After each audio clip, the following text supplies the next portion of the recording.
புதுக்கோட்டை மாவட்டம் ஆவுடையார் கோவில் ஸ்ரீ ஆத்மநாத சுவாமி கோவிலில் ஆனி திருமஞ்சன கோவில் திருவிழா தேரோட்டம் நடைபெற்றது. புதுக்கோட்டை மாவட்டம் அறந்தாங்கி அருகே உள்ள ஆவுடையார் கோவில் ஸ்ரீ ஆத்மநாத சுவாமி திருக்கோவிலில் ஆனி திருமஞ்சனம் மார்கழி திருவாதிரை என 2 முறை திருவிழா நடைபெறுவது வழக்கம்.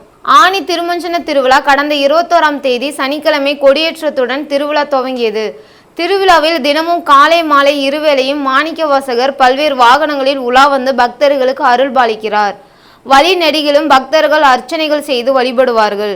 திருவிழாவில் முக்கிய நிகழ்ச்சியாக 27ஆம் தேதி வெள்ளிக்கிழமை மாலை மாணிக்கவாசகர் சுவாமிக்கு 108 சங்குகளில் உள்ள புனித நீரை ஊற்றி மாணிக்கவாசத்திற்கு அபிஷேகம் செய்து ஆராதனை செய்தனர்.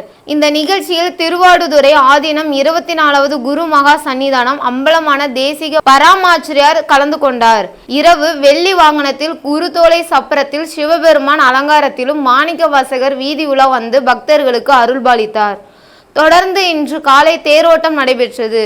தேரில் மாணிக்கவாசகர் அருள்பாலித்து 4 வீதிகளையும் வலம் வந்து திருக்கோவிலை அடைந்து இதில் 8000த்திற்கும் அதிகமான பக்தர்கள் கலந்து கொண்டு வடம் பிடித்து தேரை இழுத்தனர். கோவில் காவல்துறையினர் 200க்கும் மேற்பட்டோர் பாதுகாப்பு பணியை மேற்கொண்டனர்.